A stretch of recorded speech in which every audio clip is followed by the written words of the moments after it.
হাসিনার আমলে আপনাদের সংবাদপত্র জগতের স্বাধীনতার বিষয়ে কোনোদিনও স্বাধীনভাবে আপনারা লিখতে পারেন নাই। কোন টকশোতে গেলে সেই অফিসের সামনে ডিজিডিএফআই, এনএসআই, ডিবির লোক বসে থাকতো, এর বেশি আপনি কিছু বলতে পারবেন না। আজকে মুগ্ধ খোকন ওয়াসিমের রক্তের বিনিময়ে যে স্বাধীনতা আপনারা অর্জন করেছেন, আজকের গণতন্ত্র ফোরামের পক্ষ থেকে এবং আসাদুজ্জামান রিপন ভাইস চেয়ারম্যানের পক্ষ থেকে আপনাদেরকে অনুরোধ জানাবো, স্বাধীনভাবে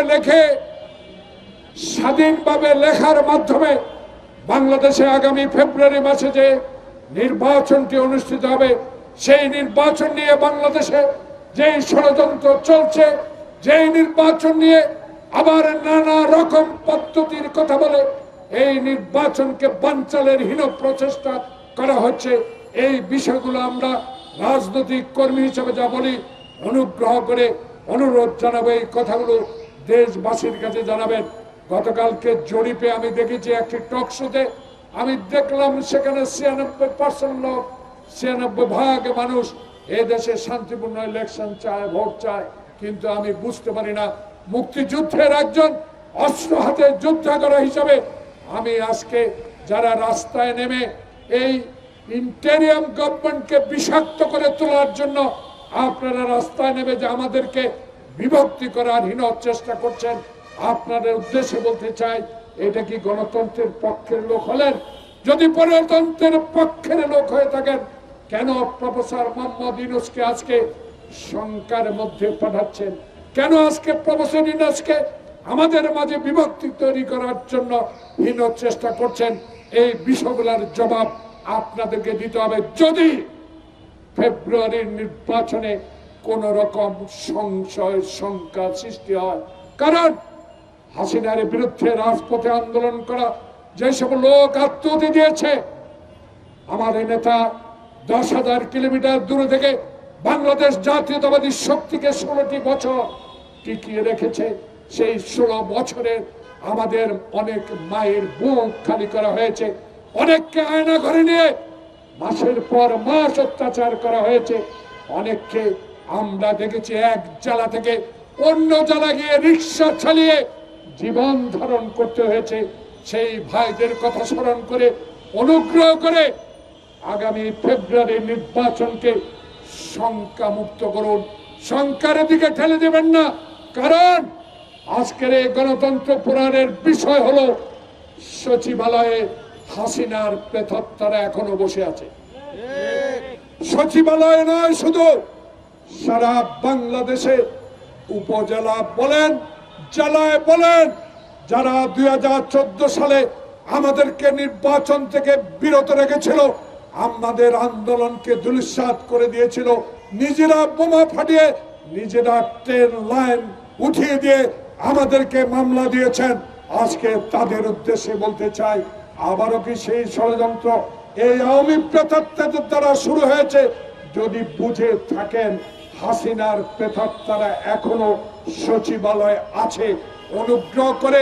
কারণ 2001 সালে বেগম খালেদা জিয়া আপনাদেরকে 2 জন মন্ত্রিত্ব দিয়েছিল, শহীদ প্রেসিডেন্ট জিয়াউর রহমান আজকে বাংলাদেশে বিভক্তি ছেড়ে বাংলাদেশকে বিশ্বের দরবারে একটি দেশ হিসাবে প্রতিষ্ঠা করার মানুষে যেই দল গঠন করেছিল, সেই দলের আদর্শ নিয়ে বেগম জিয়া বাংলাদেশে এরশাদ বিরোধী আন্দোলন করে গণতন্ত্রকে ফিরিয়ে এনেছে। মনে করিয়ে দিতে চাই 96 সালে বেঈমানি করেছে কারা, মনে করিয়ে দিতে চাই এই বিশ্বাসঘাতকদেরকে চিহ্নিত করুন। দয়া করে রাজপথ থেকে উঠে এসে এই ইন্টেরিয়াম গভর্নমেন্টের যে নির্বাচনের ট্রেন, সেই ট্রেনে চলেন, জনমত যাচাই করেন।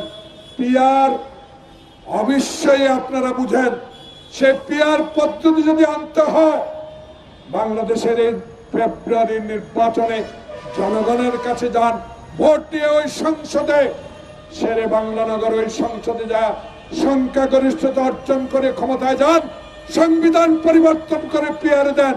কিন্তু বাংলাদেশের মানুষ 55 বছরে বুঝে ফেলেছে বাংলাদেশের নির্বাচন একটাই, আমার ভোট আমি দিব। সেই ভোটকে মৃত ব্যক্তির ভোট দ্বারা জলাজ্জলি করে দিয়েছে শেখ হাসিনা। আজকে সেই শেখ হাসিনা দিল্লিতে বসে আবারও বাংলাদেশের গণতন্ত্র যে এনে দিয়েছে মুক্ত খোকনেরা, সেই গণতন্ত্রকে আজকে শেষ করে দেওয়ার জন্য হাসিনার প্রেতাত্মারা এখনো সচিবালয়ে বসে আছে। তাই আজকে গণতন্ত্র ফোরামের দাবি হবে, আপনাদের মাধ্যমে আমরা জানিয়ে দিতে চাই 2026 সালের ঘোষিত ফেব্রুয়ারি নির্বাচনে যারা 2014 সালে কুকুরের উপস্থিতিতে এমপি হয়েছে, যারা 2018 সালে আজকে দিনের ভোট রাতে করে এমপি হয়েছে, যারা 2024 সালে বাংলাদেশে দিনের ভোট রাতে করেছে, সেই প্রেতাত্মারা এখনো আছে। প্রধান নির্বাচন কমিশনার, আপনাকে আমরা ভালো করে জানি, একজন সৎ দক্ষ ব্যক্তি, আপনার কাছে অনুরোধ থাকবে গণতন্ত্র ফোরাম যারা 2026 সালে নির্বাচন করবেন, ওই নির্বাচনে যেন একটি আওয়ামী প্রেতাত্মা যারা 14, 18, 24-এর সাথে সম্পৃক্ত ছিল তারা যেন কখনো এই নির্বাচনে অংশগ্রহণ করতে না পারে, দায়িত্ব পালন না করতে পারে, সেই দিকে সজাগ দৃষ্টি রেখে এইটুকু বলতে চাই, আসুন জনতার ঐক্য। তারেক রহমান বলেছে বিএনপি জীবন বল লড়াই করেছে গণতন্ত্রের জন্য, সেই গণতন্ত্রের লড়াইয়ে আমার মা হারিয়েছি, বাবা হারিয়েছি, ভাই হারিয়েছি, আয়না করে দিন দিন নির্যাতনের শিকার হয়েছি। সেই আয়না ঘরের পরিবর্তে সচ্চল গণতন্ত্র প্রতিষ্ঠার সংগ্রামে তারেক রহমানের আহ্বানে সাড়া দেওয়ার আহ্বান জানিয়ে আমার বক্তব্য শেষ করছি। আল্লাহ হাফেজ।